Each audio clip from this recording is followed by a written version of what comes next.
Hello and welcome back to another episode of our show. I am so excited. We have the most amazing person back in the flesh. Hello. Kjord. Hello.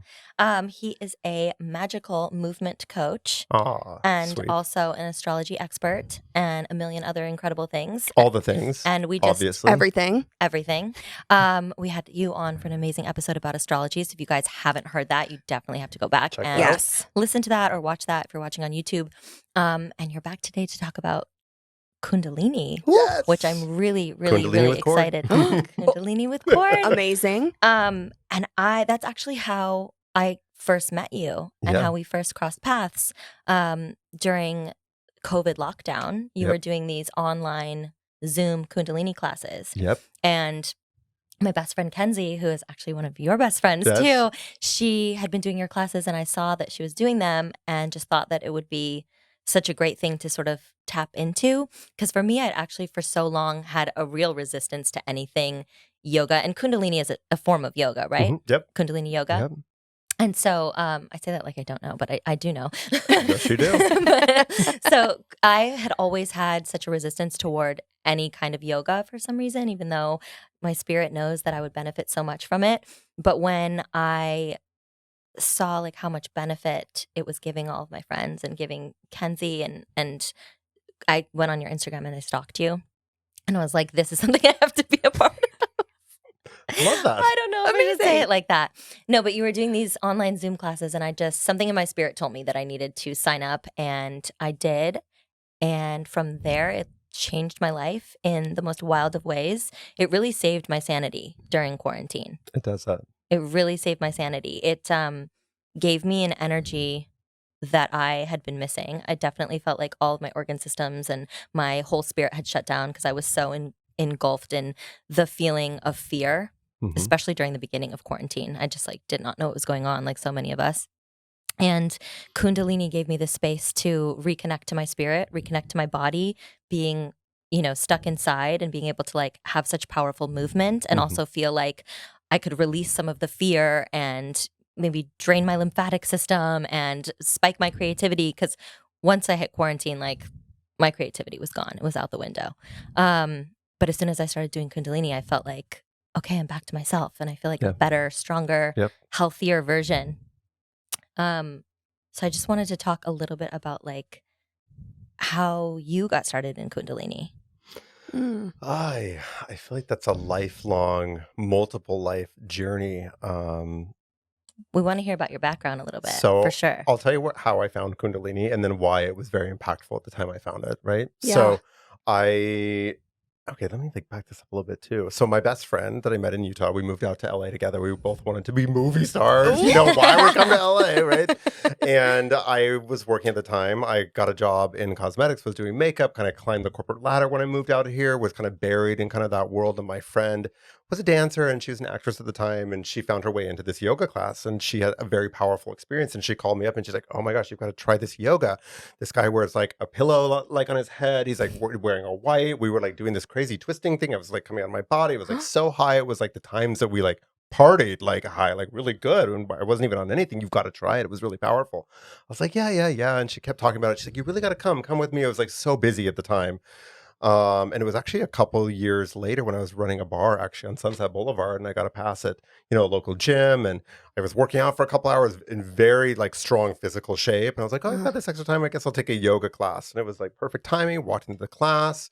It was dimly lit. It was very beautiful, packed class. And, the instructor, we chanted, and I come from a Mormon background. So a lot of it is singing and you kind of feel that kind of joy and that vibrancy from the spirit. So immediately the chanting was whoa, you felt this sound current and something had shifted in the room. And then we started doing all of these very strange postures for exorbitant amount of time that was so uncomfortable that you really got to go through the experience of oh, this is interesting. Oh, this is really uncomfortable. Oh, I can't do this. Oh, I can't do this. Oh my gosh, I'm doing this. And then you kind of separated from the feeling of the discomfort and stayed in it. And about halfway through the class, I was doing this one posture that is called spinal twist, where you have your fingers on your shoulders and your elbows, and you're literally inhaling left, going right, and you're kind of twisting the spine. And ultimately what it's doing is detoxifying kind of the organs. And then you come to a place of stillness and you kind of pull back the elbows and pull back the wings, open the heart, suspend the breath, engage these hydraulic systems within the system.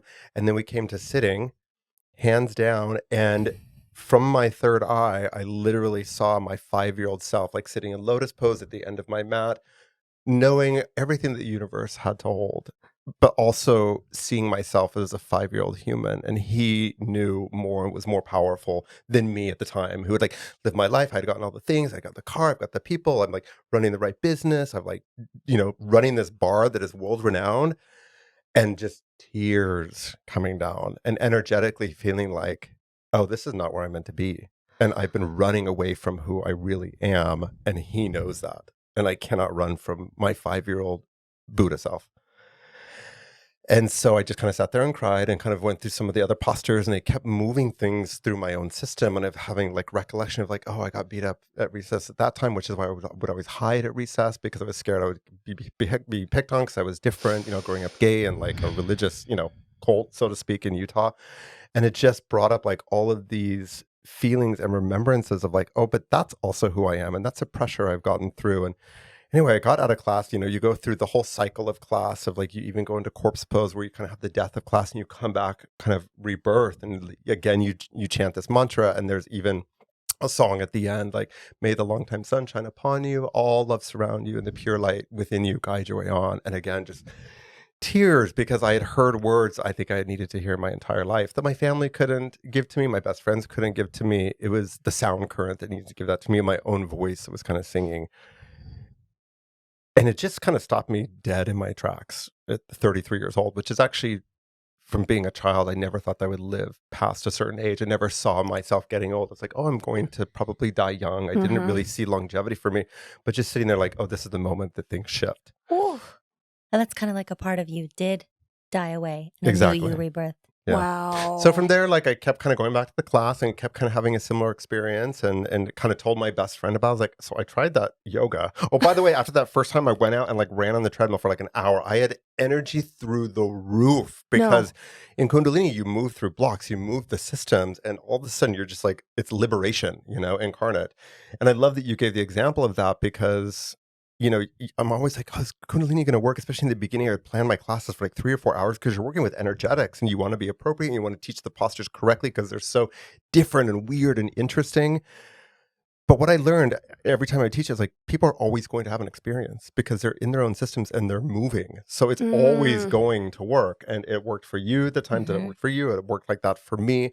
And I will say this, a lot of times people's first experiences are tears. Oh, yeah. Or I tears. definitely Kenzie cried. said that too. Yeah. Oh, You're yeah. just like, what am I moving? What is happening? You don't realize that our bodies are the storehouses of all of our experiences. Yeah. So that led me on a journey. And within 6 months, the teacher was always talking about this other guru at this other studio. So we finally went. And then ironically, there were like 20 people from that gym that all showed up at the same time, and they were talking about doing a teacher training. And then I signed up for a teacher training, which was like a 9-month kind of rebirthing process. Wow. And within that period, I had stepped out of my position. I had talked to my best friend and my partner at the time. Like, we want to create a studio where people come and heal themselves. I graduated. We got the contract for the studio. I left that job, and then, off to the races. So that's in a little bit of a nutshell, my story from my first Kundalini class to then having a Kundalini yoga studio. That is an incredible story. I hope that wasn't too long. Oh, not at No. all. Alright. I was absolutely at the edge of my seat for every single Me bit too. of that. Yeah. I was rethinking my introduction. Like, oh my Cliffhanger. gosh, Like, she's no. like telling this so beautifully. And I'm just, like, I got this, I got that. Yeah. Go ahead. Nope, you.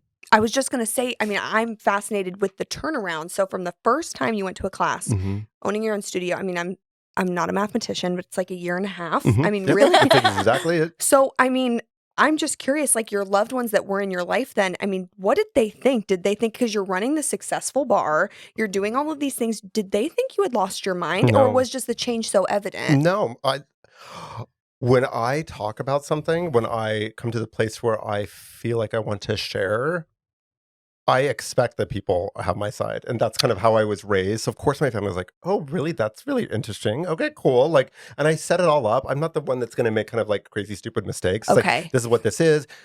My friend Darcy at the time, she, she's still my friend, obviously, but she had gotten her Kundalini certificate. She wanted to work with children. The other person, it was kind of a yoga business that was tied with beauty. So it was beauty from the inside out. So we would start with yoga. It was kind of a dual space and multi-component where we do like fashion and like makeup. up. We were, working with some friends who their movie had like gone and done all the red carpets that cycle of the award season. So it was just like this beautiful, Whoa. people were coming into our studio, like we were working with celebrities. Like it was just all so exciting and very bright. And 33 years old when you both get there. I'm 33 right now.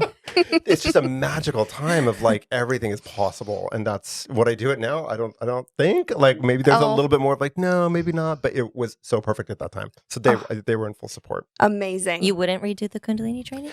No, I totally would. I don't know if I would take the big chances of like walking away from everything. I would just do it. I've already done that though. So now I'm kind of in this place, if that makes sense. Because you're already in the right place. Yeah. Exactly. And it's already You been don't done. need to. So Yeah.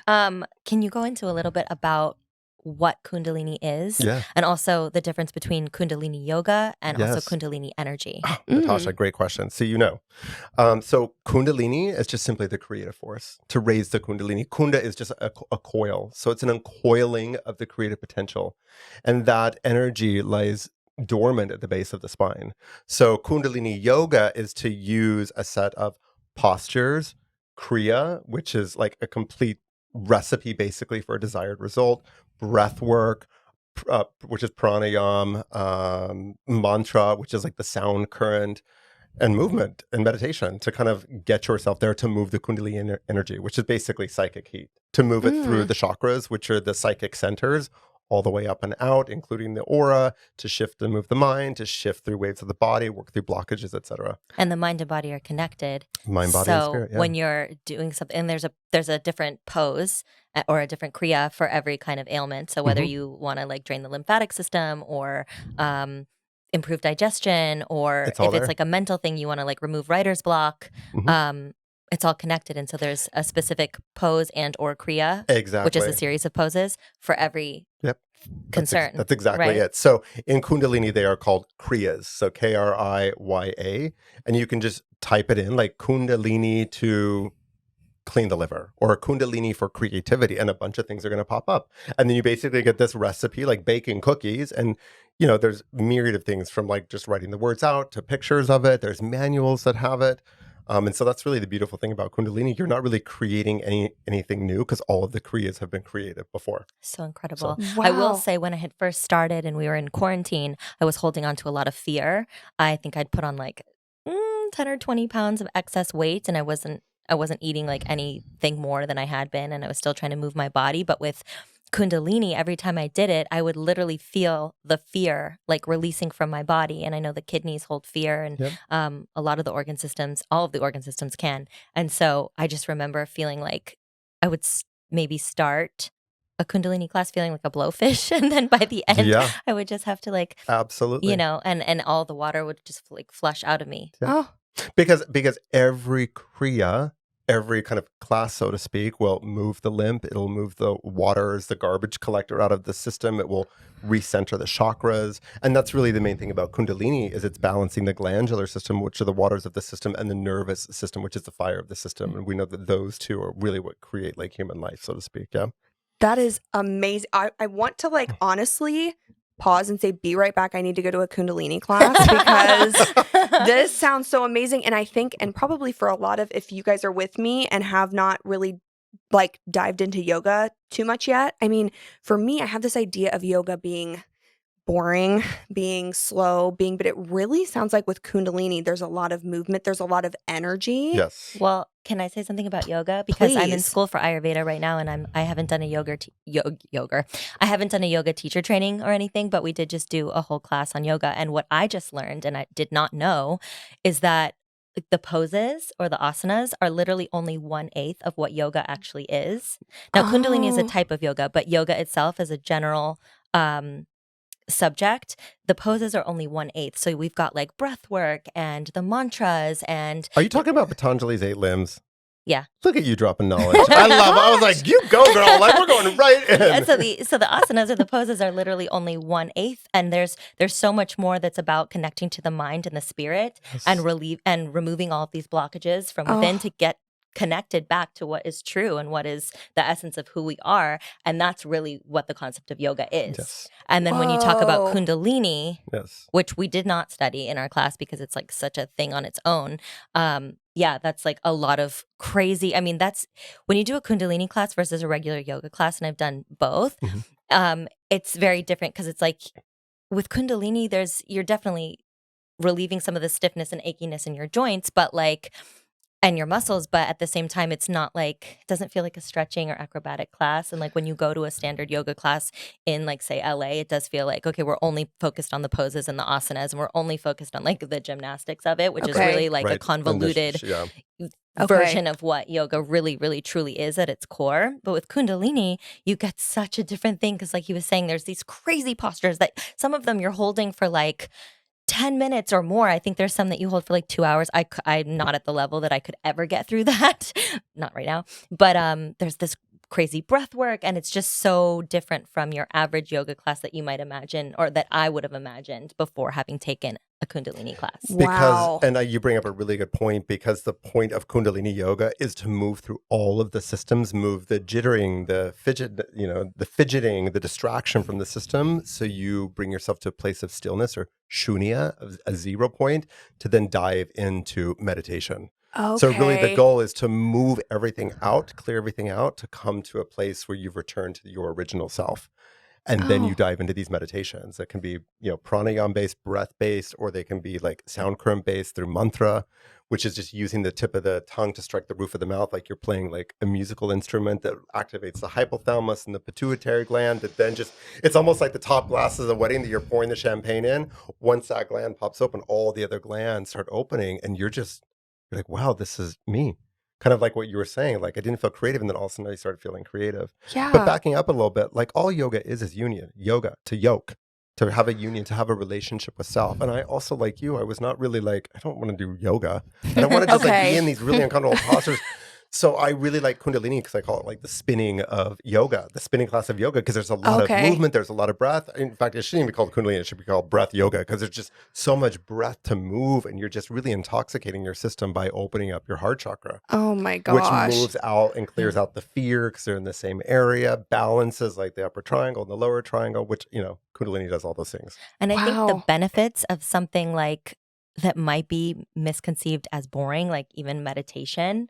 The thing with yoga or Kundalini yoga is that there are so many benefits physically, mentally, spiritually, that it just transcends everything. So you might think it's boring because that's the ego, and that's also like maybe a little bit of the, for lack of a better word, ignorance involved going in, because I have the same preconceptions of all of those subjects. I'm like, I don't want to sit on a mat and just like breathe. What? I want to do things. But so much more gets done by actually just being in that stillness. And there is, actually the music in Kundalini is actually one of the things that really kind of like hooked me, because they call it the Shabda Guru, or the sound current that is a carrier of energy.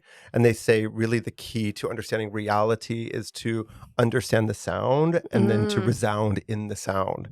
It's almost like kind of being in flow, like the micro creative force is in tune with the macro creative force. So there are these beautiful, Gurmukhi or Sanskrit, mantras that really take you into that sound current through repetition. The mind loves repetition. The mind loves to kind of like hook onto something. So you're doing that over and over for 11 minutes, 31 minutes, not necessarily postures for 2.5 hours, but a deep meditation for 2.5 hours to really change the gray matter of the brain, which actually really shifts the spirit and really the brain, and does a lot of healing when you're kind of you can see the wave of the mind. You can be a rock and see the river go by, and you can kind of go back to, oh, my 13-year-old self, oh, my 22-year-old self, oh, my future self. Like time is an illusion when you're in the space of the nothingness. That's where everything begins, right? And that's really all guru means. In fact, we tune in to a mantra in the beginning of class, Ong Namo Gurudev Namo. Guru is just, gu is dark, ru is light. It's just that wisdom, that force that transforms the nothingness to the something. It's like the Big Bang. At first there was nothing, and then there was sound, and then sound echoes to infinity. Just like, words, like when we speak words, when we say things, you can't ever take them back. They ripple through the waves of time and space, right? So the way to connect to time and space is to find the appropriate sound current and be in that ripple. And that can heal a lot of things, because so much of word, does damage or whatnot, and we feel those in our body. Yeah. So shifting through that and then getting to meditation, and that's why Kriya is so powerful, because it's complete in itself. Like, did every class, no matter what, and even if it was uncomfortable, even if you couldn't do some of the postures, at the end, you felt complete. Oh my gosh, every single time. And what I noticed too is that there were different levels of what people were capable of doing. Yeah. And you would always It's always remind us acceptable. that you're on your own personal journey. So There's it's no not like perfect how posture. flexible you Okay. are No. over this Okay. person. It's not like, it's never a competition. It's not like, how long can you hold this without like releasing in a little bit of a way? Like everyone is on their own journey, and that's perfect. Which because is, we're kind of missing a point here too. Okay. It's all done with what? Your eyes. closed. The entire Oh. practice is done with your eyes closed, or different drishtis. I mean, but the point is to roll the eyes back and in and use the optical nerve that sits over the pituitary gland to squeeze that gland. So once that gland starts performing, especially if you're doing mantra and striking the hypothalamus, then all the other glands start working. But it starts with sound current. That makes so much sense, because when we were, by the way, before this episode, we did a few movements with Kjord, and it was amazing. And when we were doing that and you had us roll the eyes back, I felt like I went to another planet. I'm not even kidding. Like just that Your planet. My planet. The Sophie planet. It was amazing. So just that simple act and the noises and the breath, that makes so much sense. That it's just, yeah. Please continue. This Yeah. is fascinating. Well, I love that it's a science. Yep. yeah. And Science of angles and triangles. Oh, okay. Because the pressure points, and it's math too. It's like, a triangle, a 90-degree is so powerful, right? A square is really powerful. It's strong on both sides. So you're really using a lot of the postures in Kundalini are creating a V. So this posture in Kundalini is going to open up the heart, because the pressure of you stretching up into the electromagnetic field, you're not only working with kind of the electricity that surrounds the extra, but also you're pressurizing the thymus gland of the heart. So the heart now pops open. And we know that the heart also has a stronger electromagnetic field than even the brain. So then now all of a sudden your aura is out here like this. And then in Kundalini, it's also said to wear white, because white encompasses all color and also expands the aura. I want to touch on that a little bit more, because that is so fascinating. I think a lot of people might misconstrue Kundalini or have a misunderstanding of it. And I've heard some people describe it as like New Age. And the fact is it's thousands and thousands Raj of years yoga. old. It's a royal It's an yoga. ancient Yep. science, Yep. which I'll have you talk more about, but also like the language that you were using, Om Namo Gurudev Namo. That's Sanskrit, and it's the oldest known language in history. So it's a very ancient practice, ancient science, and I would love for you to talk about how it was used for the royals. Yes. Yeah. And how So it got brought over here. so So that's an that's- important conversation. So Kundalini is considered the mother yoga. Like it incorporates asana, which is posture, which is kind of vinyasa, is kind of the stripped down, like singular version of kind of like yoga. So it's got asana, it's got pranayama, it's got the breath work. So kind of we see in a culture now this like resurgence of like breath work, especially like the shamanic breath work and the different breath work signatures. Well, Kundalini, there's always breath work, there's always asana, there's always posture, there's kriya, there's a myriad of meditations. I've got a monkey mind, it's always active. My moon is Gemini, so the mind's always like working behind the scenes. So I love using mantra, I love using mudra, which, anytime you do things with the fingers, you're shifting the neurons of the brain. And we know this is like a famous one that most people probably recognize. So Yeah. Gyan Totally. Mudra, in fact, I've even got it here with a little diamond. So this is the seal of wisdom or the seal of knowledge. Okay. And that's why they call Jupiter kind of the guru planet, because this is Jupiter. The index finger is Jupiter. Saturn is the middle finger, like when we lose our patience, right? Oh. The sun, right? Which is, we put a rock to amplify the sun meridian, which is the heart meridian, right? I mean, that's crystal therapy right there. But It all connects. And then we've got Mercury. So Buddhi Mudra, like if you want to work with communication, the mind, anything Mercury in retrograde is pinky and thumb. So yeah. That's incredible. And so you put your thumb on each finger depending on what you want to. What And you you're need. doing something really powerful. This is called Kirtan Kriya with a mantra. And this is actually the one that wide research has been done for Alzheimer's. Really? Yes. Can you talk to about that? reverse the effects of Alzheimer's, or if maybe it's preventative. I can't speak in too much detail because I don't know the specifics of it, but I know it's been widely researched to help. And the Alzheimer's Association, I think that there's something referring to like practice this for 12 minutes. So this is medically recognized. Medically recognized. Yes. Wow. And like you said, going back to the repetition, our brain loves Yep, it, they and love it's it. healing too. Yep. And this repetition of these movements. Yep. Yeah. Even if you don't notice or know all of the effects and benefits, you can still feel it. And that's another thing Absolutely. too, as like a teacher, I'm very careful of saying, oh, this is what you're going to feel at the end of class. It's more, observe what you're feeling at the end of class. And sometimes you'll do guided imagery, and using your imagination, but I really try to craft and curate a space for the individual experience because it's going to be different for every single person. Some people have mobility issues. Some people can't touch their toes. I have a very hard time with life nerve stretch, which is stretching the leg straight out, grabbing the toe. Women are great, especially with a dancer background. You can like spread the legs and do like, I'm like, oh, the hamstrings, like for guys. And in the beginning, my knees were all the way up in the air. And then I learned like, oh, just stack your buttocks as high as you can to get the knees down. And then through time, the lower you can, go sitting, like the knees will begin to fall. So that's what I love about Kundalini. It's for everyone because you just meet yourself where you're at and you start from there. Maybe you're just chanting and you're just observing or visualizing the postures. And that's what's great about doing Kundalini in class because it's working with the nervous system and energy and electricity. So even if you came and lay down, which we always recommend people to do, and if you're on your moon cycle, I always say women like come and just like hang out in class. You're gonna feel a difference because the room has shifted. You're gonna feel shifted because you were just laying there breathing and you're in the space. So often I would be like, I don't feel like going to class, but I really need it. I was like, great, come lay down, pad yourself up, come into the moon womb, just nurture yourself and be part of the music because the music is so beautiful and so transformational. So again, like to bring this to a close, like the music is really kind of what brought me in because it's that sound current that carries that safe space through your journey. Oh my goodness, that's fascinating. And sound frequencies have also been widely researched to have an effect on our mind, bodies, and spirits, of course. Wow. You said something that I was gonna. Oh, there was something that you once said in a class that always stuck with me, and it's so simple yet so profound, and you just reflected on the fact that it's called a yoga practice for a reason, because it's a practice. You're constantly learning, you're constantly growing, you're constantly meeting yourself where you are. Not here to prove, just here to improve. Yeah. Yeah. Oh my gosh, I'm learning so much. It's so captivating.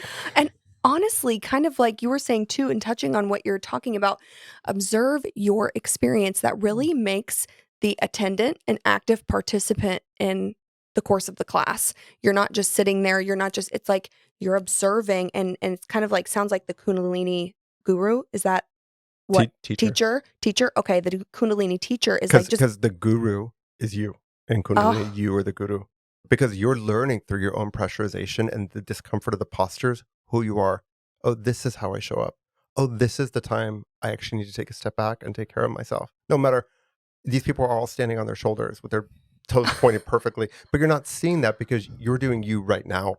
Oh my gosh. And what you learn from that is like, oh, I don't have to always be with the pack. I don't have to do what everyone else. This is where I'm at right now. Oh, I'm nursing a knee injury. So the teacher is just the guider of the experience. And that's why the teachers don't practice the yoga when they're doing it. Because our teachers have got to have the eyes open to hold the container in the space energetically. And especially, I haven't taught just a straight Kundalini class in a while because now it's like events and whatnot. And there's so many other components. Yeah. I just remember like looking at a class, it's like, oh, this little batch of people that are having a hard time with that specific posture. So we'll kind of call that out, not anyone specifically, and then they'll adjust that. And then that adjusts it for everybody because we create one collective cohesive unit. Okay. And that's what's so great about practicing a group of people and why I never wanted to go online until COVID happened. And then we just had to. And that was our way of like connecting. And we never even met in person. We just met kind of energetically, technically, and digitally. No way. And then when we got to give each other a hug, it was like,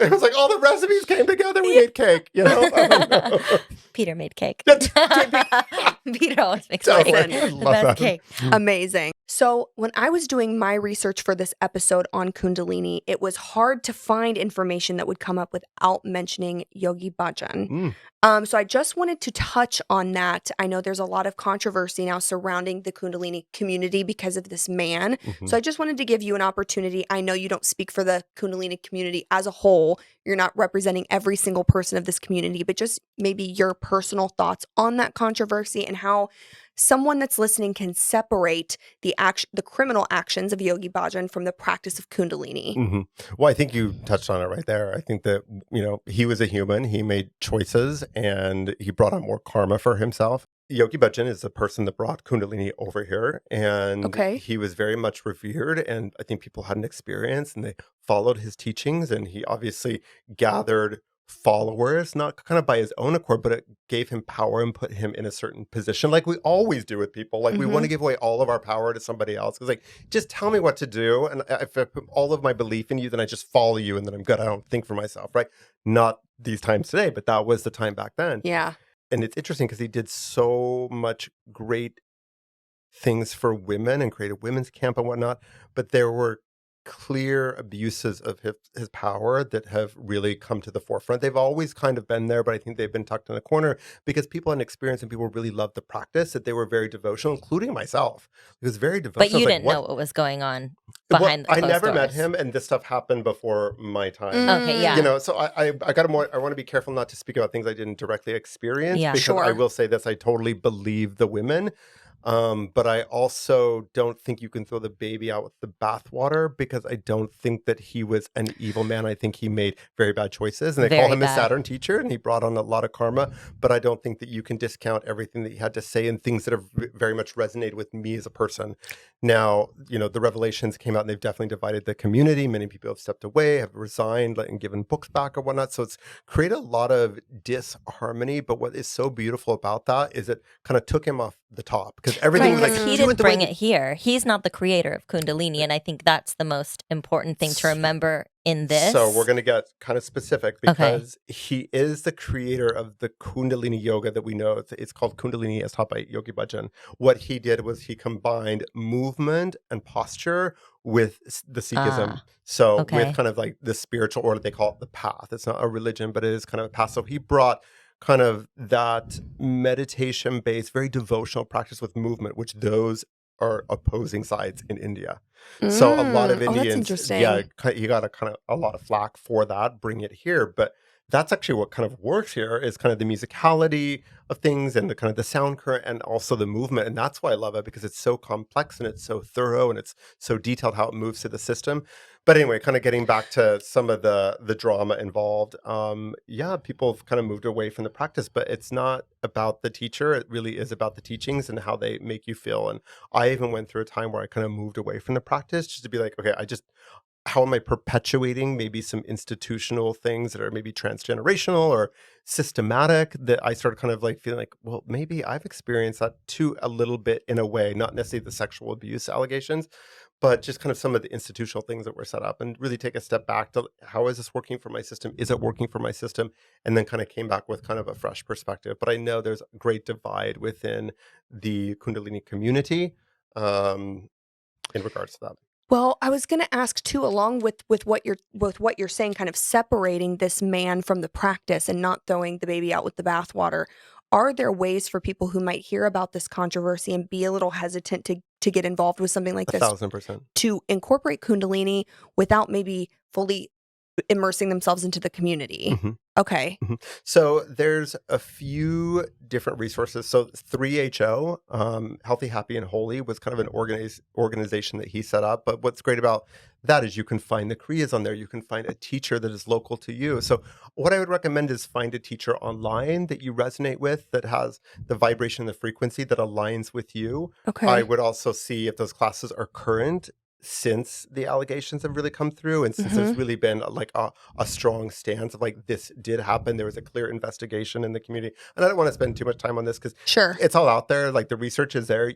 Have discernment with everything. And Yes. is everything he said true? No, you know. And actually I think they added up, if you did everything that he told you to do in a day to be the person that you need to be and be the soul activated, you know, incarnately in the finite, it would take like 2.5 days to do every single thing. So you gotta have a level of discernment and a little bit of autonomy and sovereignty in everything you do when it comes to a spiritual practice, and realize, and this is what I love about Kundalini, it's not about somebody else. And they positioned him as that, and he's a human being. So of course he was dethroned. Yeah. I can't justify it. I can't say it was right or wrong. This is a new time, a new day. I'm glad it came to be. And now it's like, we don't always look to Yogi Bhajan now. You look to yourself. How are you experiencing this? Does that mantra work for you? Does that quotation work for you? Amazing. How can you apply it to your life with where you're at? Because the practice works because it's a science. It's angles and triangles, and works with you where you're at, where your body's at. You don't have to be a perfect person wearing this type of brand's clothes or do that posture on the edge of the cliff, you know, whatever. It's close your eyes, move your system, work through the waves of the mind, and really become a human and realize you're infinite. And that's really what Kundalini does. It puts the infinite in the finite. Wow. That's incredible. And I think too, like along with exactly what you're saying, like the autonomy in any spiritual practice, that's huge because I know, because I can hear it because I'm from there, the Midwest. Me too. I know this might sound a little scary to some people, and I understand it might Even sound me from LA. I'm like, ugh. yeah, you're like, wait a minute, what? And I would just encourage everybody, who maybe does think a little more traditionally. It's like Kjord was just explaining. It's like, what can you get out of it? And if that's nothing, that's fine. Explore something else. But there might be something to glean from this, even if it's just one thing. I mean, just a quick story. I can remember a friend invited me to a cacao ceremony last year. Best. And I walked in, and I'm really open-minded, so I'll try anything. And I walked in, I'm like, what in the witches of Waverly Place is this? Like, there's feathers. I'm just like, what? They're chanting Satnam Guru. I'm like, what is happening? So then we're doing the chanting and we're doing visualization. It was sound therapy. They came, and I'm sorry, I don't know all the terminology. We did some different yoga poses, and I found myself wanting to laugh, but I didn't want to be disrespectful, but I had this urge to just burst into laughter. Yeah. And afterwards, I realized, oh my gosh, it wasn't a waste. I needed laughter. It had been a really devastating year for me, and I hadn't laughed that hard in months. And I'm like, I did get what I needed. I needed laughter from that session. And Love that. so you never know. You might write something off as silly. You might write but maybe you need silliness, and maybe that's what you're getting from that experience. And then another time you might need sorrow. You might need something else. But it's so easy to write things off. But like you were saying, it's a science, and that's why it works. Well, and two quick stories.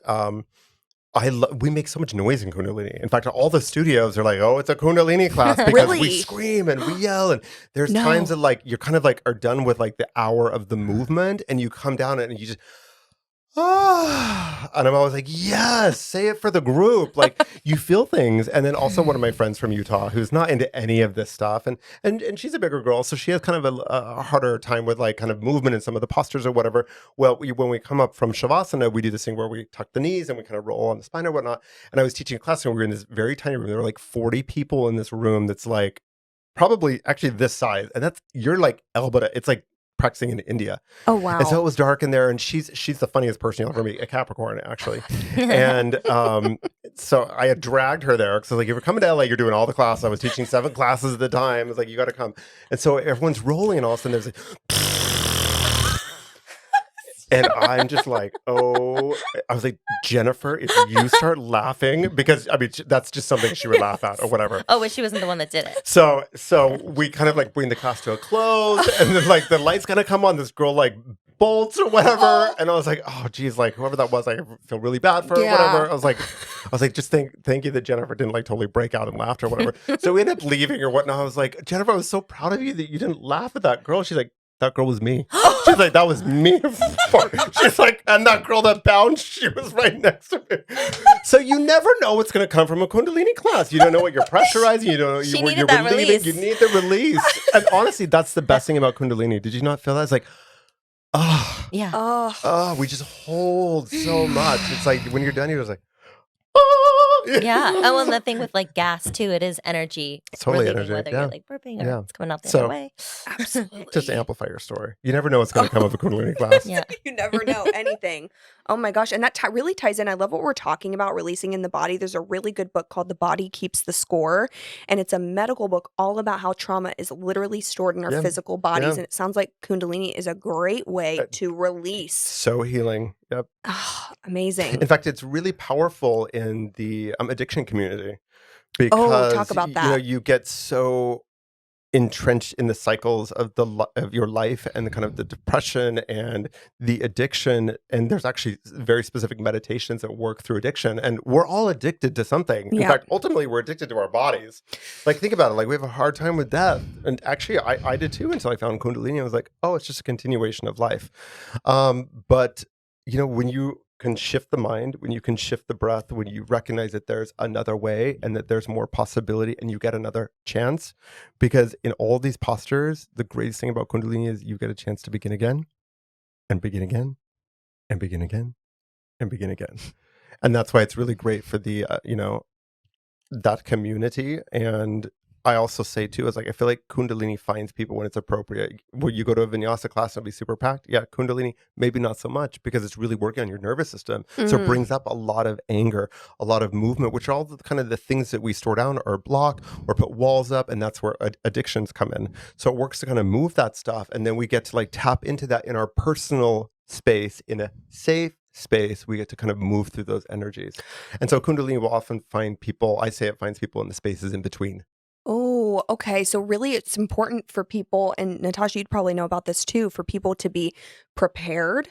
Because it sounds like as healing as it is, it can be a little triggering because Very it's bringing Well, It yeah, brings it up. it's Okay. moving. So it's getting into like the trauma and the grief and the anger and all of the deeper set emotions that you might not be releasing.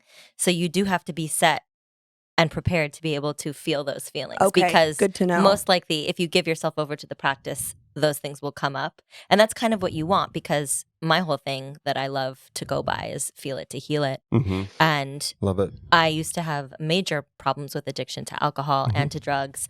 And I just knew that I was anesthetizing myself and feeling this false high and trying to achieve it in the way of these like synthetic drugs and synthetic substances. And really what I needed was to just sit in those feelings, sit in those deeper feelings, in the let discomfort, myself yep. feel them Yep. and release them so that I could reach a true high. And not even a high, but just a true state of being and connected to my spirit, connected to myself, and then not needing those substances. And it's more Wow. sustainable because you can show up for a class every single day, and that's why they call it a practice. You show up on the mat every single day to be like, where am I at today? So oftentimes you'll get like a 40-day meditation or a 90-day meditation or movement, because every day that you show up, you're different. But if you commit, which is like the first step of happiness, I'm just going to do it no matter what, you begin to understand who you are. And that's the greatest thing about Kundalini is like, oh, who am I in this kind of pressure? Who am I when I don't have patience and I've got to learn patience? And what's great is you're doing it in a group of people, unless you want to do it on your own. But I love Kundalini because it's group energy, and you feel the support of the group, and it amplifies the experience just that much more. Yeah. Wow. And they also say like Kundalini is a fast track. So if you want to get to a destination, a lot of the other yoga practices could take 10 years, and Kundalini 1 year to get you there. So it's a very fast track of like evolving your spirit, Absolutely. reconnecting to your spirit, and tapping into your creative force. And that's really all Kundalini is. It's just your creative force, tapping into the potential of yourself. It is so tough, by the way. At Is it least for really? me. Oh my It's gosh. challenging. And that's why people physically. Oh my God. Physically. until you realize the body's the biggest baby. Yeah, I'm a baby. Or maybe the mind. But the ruler of both is the breath. And that's why once you connect to the breath, then it all shifts. And then the body becomes less hard, and your impostures, doing this for 10 minutes where you're like just drilling holes in with like the middle finger for 11 minutes. But then there's those moments where you're like, okay, I'm going to take a break here, but I'm keeping my mind is still creating the nervous system there. And then all of a sudden your hands come up and you can get back to it. Okay. And I shouldn't say it's hard, because then that might scare people away from it. No. I'm just trying to like sympathize with anyone who has experienced this or maybe will, and just let you know it can be challenging. It's meant Can to put you in uncomfortable positions and meant to show you what happens in discomfort. Because really, when you're uncomfortable, it's a great catalyst for change. And that's kind of what we say in Kundalini. Absolutely. Pain is the best catalyst for transformation. And we all want to transform. We all want change, but we don't want to do the Exactly. change. No. We just want it to happen. Kundalini gives you that opportunity to move through your shit. Amazing. And when you do it, I mean, the things that happen around you, not just Yep. within you, like situations, relationships, Yep. Your whole life will opportunities, change. transforms. And that's why I want to do a studio, and I didn't want any other kind of yoga. We didn't want any other kind of yoga. We just wanted Kundalini because it was so powerful. That and sound current, because the sound current with the gong that works through the fascia and the singing bowls are kind of like the Drano for the mind, just like really cleaning everything out. There's so much healing that needs to happen, especially now. We've all been through such PTSD that I don't think we're ever going to really understand or kind of move forward. But it is kind of the new launching pad of like the future, nervous system of the planet. So either move up or get left behind. Yeah. I'm kind of thinking now, I've never taken a Kundalini class, so if anybody's interested too, I might take one and film it. and just let Yeah. everybody know how it is for a person who has never taken a Kundalini class, in case you're curious, in case you're like me, and just document my experience, because this is fascinating. Oh, it's and the first few class. I mean, Kundalini is really like a drug too, and then there's the addiction to that, which I think kind of Yeah. like really catapulted Yogi Bhajan to be like, oh, he's the everything because he's totally Oh, shifted all my life. I want to give it like to something else. But the whole goal of the practice is to like give the guru back to you. And we tune in the first word is Ong. So we've all heard of Om, right? yeah. Om is like everything. It's universal. It's very Yeah. yoga. In Kundalini, it's Ong Because because you have to vibrate the cockpit of the mind. Like say Om, Om, Om. It's kind of a vacuous, right? It's kind of Yeah. everything. Yeah. Now say Ong Ong. and let it Oh, vibrate. Oh yeah. Oh, yeah, I Get the felt it. pharyngeal. Ong. Oh, I like it. It feels- Ong. Mm. Yeah. Okay, I like it a lot. So I mean, just like the way that we move our mouths in Kundalini is like has like a physical response, an emotional response. Yeah. And then you add the breath work to that and these different signatures with the breath totally shifts because the Oh. breath rules the mind. Oh, and this is just to touch on Yogi Bhajan just one more time too, just for any of the listeners. I mean, something that I'm thinking about as we're learning about him and as I was preparing for this episode, I remember one reporter, wrote like, how could a man with this much spiritual power be so abusive? And it's like, well, have you ever met a human being? It's like we often abuse our power. Always. It's in our nature unless we are active not to. So I think again, just to reinforce that ability to separate this man who and his crimes, because that's what they are. They weren't Yeah. mistakes. They were crimes. To separate this criminal act from this practice that sounds like it can really transform a life. And I just think that's so important. And I can't wait to try this. I literally want to. I mean, you guys are great, but I want to run out of here and go to a Kundalini class right now. I'm being honest. Like, Well, I will. All my classes are recorded, and I almost wanted to delete the beginning ones because we didn't have all the sound equipment. Then I keep got like a 'em. mixer, and I had like a sound guy come in and help me. But I was like, this was a journal of everything that happened from March when everything got shut down until the end of that year. oh. And it was just so I'll give you the log on. You can go and take a class. You'll see incredible. Natasha on there. I also I opened up the field Struggling. at the end and gave everyone kind of the last word, so to speak, because Wow. at the end of the Kundalini that you can like offer a blessing or a prayer or a poem. And I really wanted in that time for us to be the voice that would kind of like resonate within our group that really like created such great like synergy and connectiveness when we were totally isolated and alone and going through our stuff. You know what I really love too about your classes specifically is because of how much you know about astrology, and you were always sort of dictating the Kriya to what the current energy, Mhm. collective energy Mhm. was calling for. Mhm. Oh. So each class was very much like, what are we going through as a collective right now? How can we work through this? How can we grow through this? And it was all just so perfect. Well, it was so funny because it happened in March, which is Aries season. Well, it was kind of like March 14th, Oh I wow! think So was really kicked it off. yeah, so it was like kind of the Yeah. ending Pisces, the ending of the illusion of who we were and like the doingness of our lives. And we were think about all the things we were doing. Oh. Like I was working like a full-time job, 60 hours a week. I was traveling the US, like training people in all these different cities, teaching classes. Had just completed like 2 teacher trainings, or actually was doing that during this time. Wow. I mean, I was just like, I didn't know who I was, but there was no way that was sustainable. There was going to Oh, come a wow. time when something was going to happen and then Yep. stopped. Aries season. We go home. Who are we? Who are we? I don't even know. So we went into Aries season, then we went into Taurus. Well, what do we value? What is important to us now that everything's shut down? Was all the things we Chills. were doing, was that important? Gemini, let's have conversation. Let's like transform something from this to Yes. that. Then Cancer, like what are we meant to birth in these times? How do we bring more nourishment and water? Like we need some refreshment. Let's clear some things out, right? Oh, So it was just kind of so synonymous with the zodiac at that Oof. time too. So wow. you know, and I love Kundalini too because it's all about putting the stars within your system. Like each finger is a planet. The planets are also within the chakra system. You know, Capricorn like rules Muladhara, the root chakra. It's our teeth, it's our bones, it's our connective tissue, right? Yeah. Scorpio is sexuality, it's manipulation, it's Sacral chakra. Svadhisthana. It's like, how am I gonna create? How do I eliminate myself? How do we eliminate these individuals and create one new life, so to speak? So it's all Wow. such beautiful poetry, and I really got to understand the meaning of life and the meaning of the things that had happened to me in my life that had caused me such pain and where I felt like I was different and I couldn't show up or showing up in the ways that maybe weren't so authentic. I was like, I can authentically be myself, and I am a unique person and a unique energy.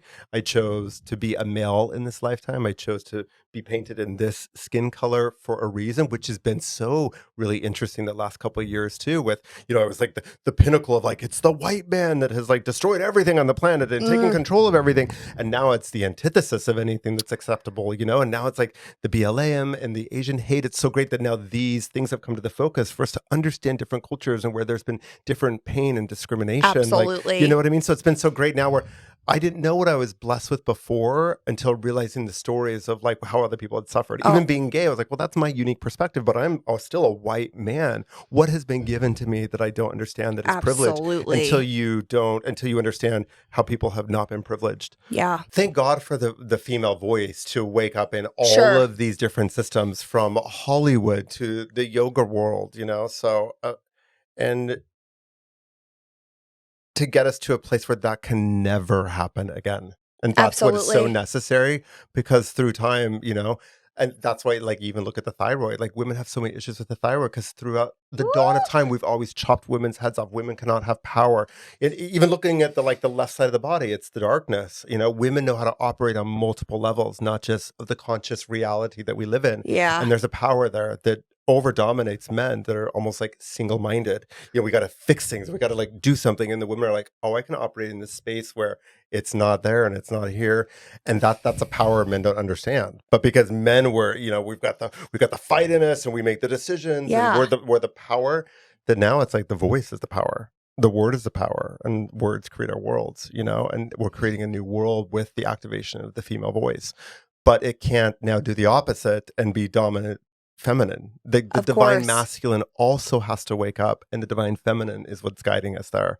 But it really, these men have had to take this great fall, and it was really kind of the ending that begets the beginning, so to speak. So if you look at time and space and the fact that like we're now living a time of great awareness, so there's this kind of checks and balances that are happening. That can never happen again. Women will not allow themselves to take advantage, and men are definitely going to watch what they say and do to women. And it's not even just like the men and women, it's like how we treat cultures, other people. Like why is the human race always wanting to like take down one group of people? Sure. Oh, it's always, we've always got to dominate somebody else. It's not this time. It's about collectiveness. It's like elbow to elbow, hand in hand. We move forward. We march on. It's beyond countries. Like we're looking for other places to live.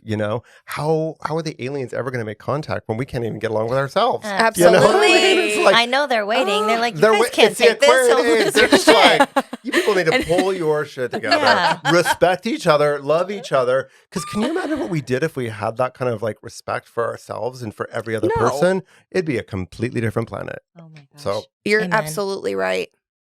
Yeah, and I think it's funny. We're kind of touching on now, the human nature, and like you said, I think it's so terrifying because, we all have within us, whether we're in tune with it or not, the capability for great reconstruction and destruction. We have absolutely the capabilities within us to do both, and it's just a matter of what we're tapping into and what we're feeding. And yeah, I think that's why things like this are so touchy, so nuanced as well. It's not as simple as a person, a place, a thing, a culture. It's really, really how all of these factors really interact in a person's life that really can contribute to something happening, whether that's good or bad. And so I'm glad that And how do we heal? How do we heal? Heal from it and move forward. And I love that you touched on that, because there's a word in Kundalini and they use the word God a lot. And coming from organized religion, it's like, I don't want anything that is religious. And they broke it down of like, it's an acronym for, we all have the ability to generate, organize, and deliver or destroy. Oh, we are powerful. We're powerful beings if only we knew how powerful we are. Yeah. And take that for what you need and whatever you need, and do what matters the most for your individual life. But we all have that energy to generate, organize, deliver, and or destroy. What do we do with that power? And thank God for this great awakening. Yes. Thank God for this great awakening. And God rests their souls, and may they reincarnate in ways that they're greater than they were before. So one thing I love about Kundalini is, we open up with this mantra, and it's an Ashtanga mantra. So it's got 8 beats. 8 is the symbol of infinity. It's almost like, putting like the code in to like get into the party, so to speak, to get the ticket. And that mantra is Om Namo Gurudev Namo. Om Namo is kind of bowing to the individual unit, because Om is the vibration of the individual unit, and then Guru Dev Namo. So Guru is just that wisdom. Dev means divine. It's actually the only note that goes to a higher pitch, a higher frequency to really vibrate the crown. And then Namo, which is like namaste, like no more of me, it's more of the wisdom within me that can take something from darkness to light, from the uncomfortable to the comfortable, Yeah. And even asana is like being comfortable in discomfort, right? Like we learn like yoga postures are about that. But what's beautiful about the Kundalini practice is tuning into yourself as a teacher, as the guru, and then also closing your eyes to understand like, oh, this is the wisdom I'm understanding when I'm in this posture. And so it was great for me when I had my studio, because I would teach and then I would take the class, and I would take the class and I would teach, and I would sweep the floors and I would check people in, and then people would come to my classes. So there was a lot of this like interesting like ego stuff, but ego is as ego does. And the beautiful practice about Kundalini is it just gives you your own authority and your autonomy. And I think that that's the biggest lesson of these times is we have to stop looking outside of ourselves. We have to look within and find the wisdom within. We're no longer traveling to India to look for gurus. Even the political systems are falling. Like, who is telling the truth and who is really a leader? Absolutely. Be a leader within your own orbit. Be the influence of change in your own reality. Be a good person, do good in the world. Like, what are you meant to do? How are you meant to serve the galactic, Yeah. on Earth at this time? So Yeah. I feel like this is like a life course conversation. Did we get off the Kundalini topic? I know, We're like, this is how you live life by the three of us. We have 5 episodes What in the one. hell do I know? Anyway. So many things. I wanted to go back to sort of the topic of the Kundalini culture and the purpose of wearing all white, because you touched on that for a second, and I just wanted to go back into that, like just say a couple more things about that. I've tried everything. I even tried wearing black because I just wanted to be like, really? Why do I have to do this? Like, you're telling me like spirituality shouldn't have a dress code. I was raised in like Mormonism, where you've always got to have your tie, your jacket, everything is cinched up, like pulled together. It's like a look. And I get that there's a devotional aspect to it.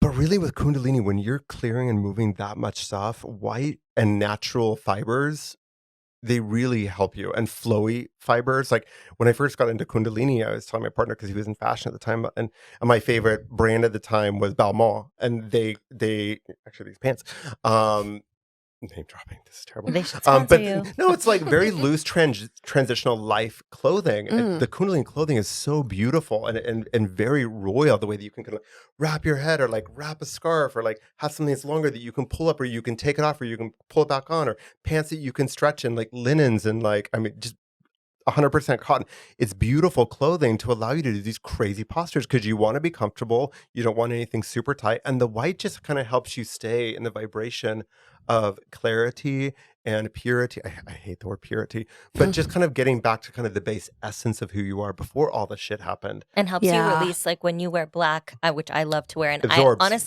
I think most of the Kundalini classes I've taken, I've worn black knowing that I should be wearing white, but I just feel like a marshmallow in white. It's not about but should or no. But I know that black absorbs, so I always wash my clothes right after. But I also know that I personally do hold on to things a little bit longer than maybe I should. Scorpio moon. So it's kind of interesting to see that I'm gravitating towards the black clothes, even though I know the white would help me and serve me a little bit more. But my mom wears all black. I've tried to get her coral and peach and purple eyeshadow. Like, it's like, nope.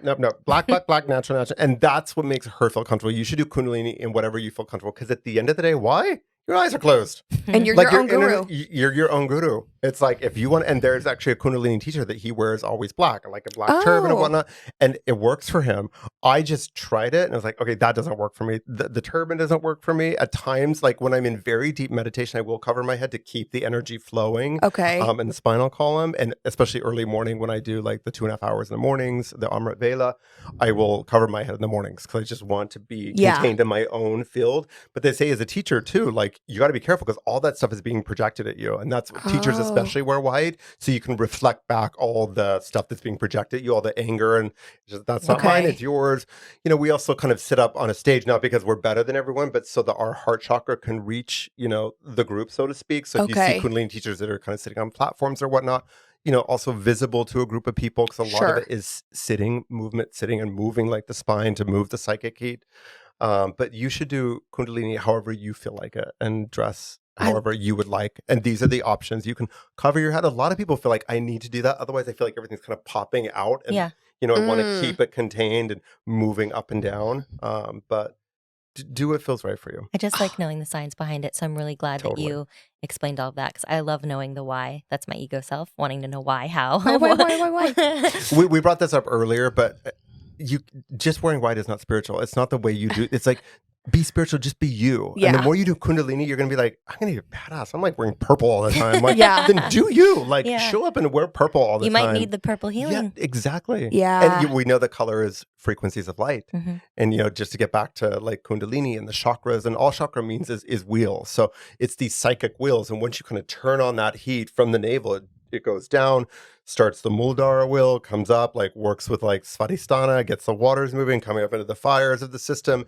And then we really begin to feel, the Kadoshas, right? It's like the nadis of those energy channels kind of moving around the central column, and then really activate at the third eye point. And ultimately, that's what Kundalini does. It just really activates that system. And that's a science too, That's because the science. I want to feel medicine that. literally does the symbol of medicine. Modern medicine is the Kadoshas. And so I love that, because health is really a balance of mind, body, spirit, of polarity. We all have a feminine side, a receptive side, an intuitive side, a cooling side, and then we all have a masculine side, a projective side, a light side, like a conscious side, and we want to work with both of those all of the time. And I even think like there's even a bigger story to tell of like before on this planet was all about procreation and finding the partner that makes you whole, and that we can have more children and populate more of the earth. And maybe this is a time that there's less population, and we find the balance within ourselves, and maybe we don't have to have that other half for the rest of our lives. But maybe this is for now and that is for then. Because we're whole. We have both sides. There you go. We all have a masculine and a feminine. There you go. So all the cards are on the table at this point. Like it really is a new earth. And so the more that we get to know ourselves, and for me, the Kundalini practice is the best way of getting to know yourself in the moments. Just that another kind of beautiful define. tool. Yeah. A beautiful tool. Wow. And you use astrology to map it out. Yeah. Well, Scene? You have all the and cut. That's it, right? You guys got that, right? There's nothing else to say. Nothing. My back hurts. Me too. Spinal flex. Okay. Oh, okay. It's like twerking. There you go. Get it, girl. Are we in a band now? Okay, keep doing it. Let's complete this. Okay. Okay. This Thank is you so moving much the for tuning in. Join me for our Kundalini session with Kjord. I love you, like you got your hands up too. She's turning. Okay, but now We inhale. take this seriously. So sorry. Come to center. Keep the breath in. Oh, Engage the base. So rectum, sex organs, and navel. We call that mulaband. It's a lock. Squeeze the energy up. Take in more air. Stretch the energy high and wide. Take the tongue through the roof of the mouth. Connect to the crown. Be still. And when you need to exhale, just slowly exhale and keep your eyes closed.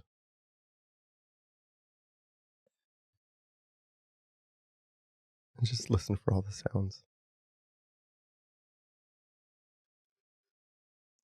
And when you get to empty, pulling the navel into the spine, once again engage that lock, rectum, sex organs, and navel. And be in the nothingness, be still in the nothingness. It's a different sound.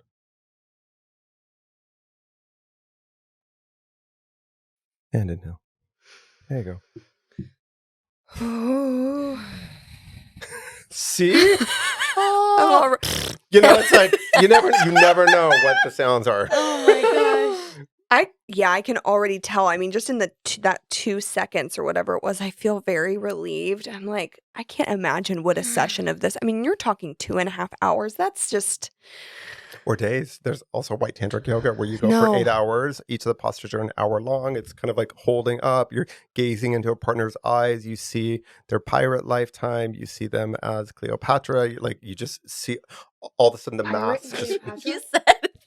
You said keywords just now. Oh, really? Yeah, because she has Well, such she probably- crazy memories of being a pirate, and I have crazy memories of being royalty in Egypt. Me too. No. The symbol of, my water bottle. It's the 2 pyramids. Yeah. No. And then also lapis lazuli was like the crystal of our studio, which is pyrite in kind of that beautiful like purple crystal. And the teacher Oh, crystal. amazing. Yeah, there you go. Well, thanks for calling that in. See, we're already, this is the thing that's weird. After you do Kundalini, you start thinking and feeling everybody else. Like there's no separation because you're just now so connected. You're so Like you're connected. speaking the words before the other person. I mean, you realize how connected we are. There's no separation. Oh. Like what even is it? you're like the pinky, you're the middle finger. I'm the. Like- Sorry, you probably don't want to be the. It's okay, I'm in the middle. Like, especially after the Saturn comment. You're the middle I finger. have a Scorpio moon, so Yeah. I can be feisty. And I'm the thumb. I'm the ego. Sorry. I thought the pointer finger was the ego. No, it's Jupiter. Oh.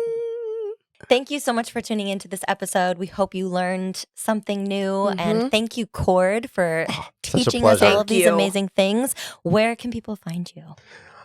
In Palm Springs, my address Kjord.com or strike.a.kjord on Instagram. And my name is KJORD, so strike a chord. And they should pay attention to any workshops, events, online. So our yoga studio is Indigo Labs. So it's Indigo Yoga Lab, I think, on Instagram as well. So you can look there for upcoming retreats, workshops, events.